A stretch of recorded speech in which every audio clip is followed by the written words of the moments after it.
విజయ్ ఎట్లా చూడాలి అంటే ద్రౌపది ముర్మును ఆహ్వానించినటువంటి సీఎం కేసీఆర్ గారు ప్రధానిని ఆహ్వానించకపోవడాన్ని ఎలా భావించాలి? గత 6 పర్యాయాలు రాష్ట్రాన్ని పర్యటించినా కానీ మినిమం ప్రోటోకాల్ పాటించకుండా సీఎం గారు ఆహ్వానించడం లేదు. ఎట్లా చూడాలి ఈ అంశాలు?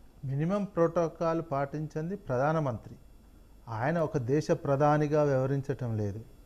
అందుకు ప్రజలు ఎన్నుకున్నటువంటి ముఖ్యమంత్రి నా పర్యటనకు రావద్దని ఒకసారి చెప్పిండండి భారత్ బయోటెక్ సందర్శన వచ్చినప్పుడు.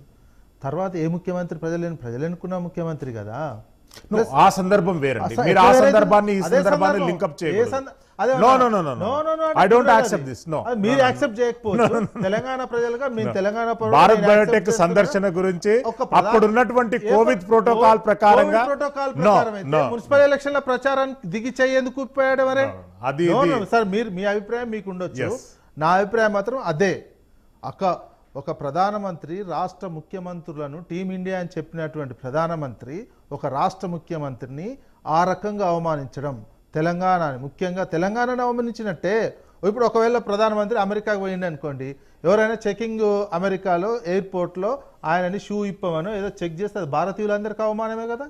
ఇక్కడ కూడా అంతే. తెలంగాణ ఎందుకు ప్రజలు ఎన్నుకున్న ప్రధానమంత్రి, ఆయన ప్రజలు ఎన్నుకున్నటువంటి ప్రధానమంత్రి, ఇక్కడ ప్రజలు ఎన్నుకున్న ముఖ్యమంత్రి. ఒక ముఖ్యమంత్రిని తెలంగాణ ప్రజల ఆకాంక్షలు ఉంటాయి, తెలంగాణ ఆత్మగౌరవం ఉంటుంది. తెలంగాణ అంటేనే ఇష్టం లేని వ్యక్తి ప్రధానండి. దేశంలోనే సమాఖ్య స్ఫూర్తిని మొత్తం సమాధి చేస్తున్నటువంటి వ్యక్తి ప్రధాని. అట్లాంటి ప్రధానికి ముఖ్యమంత్రి స్వాగతం పలకకపోవడమే మంచిది. ఇతర రాష్ట్రాలు కూడా జరిగింది. అవసరమే లేదు. ఆయన మనల్ని అవమానిస్తున్నప్పుడు, మన 4 కోట్ల మందిని ఆయన అవమానిస్తున్నప్పుడు మనది కూడా అలాంటిదే ఉండాలి.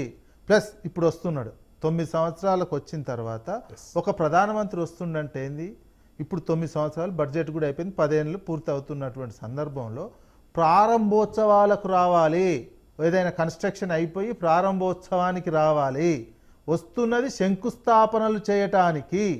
ఇది ఎక్కడైనా ఉంటుందా? రేపు రాజస్థాన్కి కూడా పోతుండే. తర్వాత రాజస్థాన్లో ఇనాగ్రేషన్స్కి పోతున్నాడు.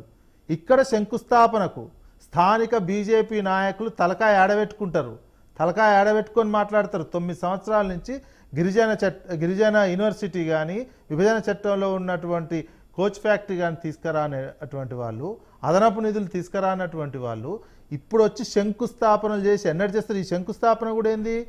ఎప్పుడో ఉన్నటువంటి బడ్జెట్ 2016 నుంచి 1 కోటి 2 కోట్లు ఓసారి 40 కోట్లు బడ్జెట్లో ఇది ఇప్పుడు చేసేది కూడా ఓవరాలింగ్ అని చెప్పి మోసం.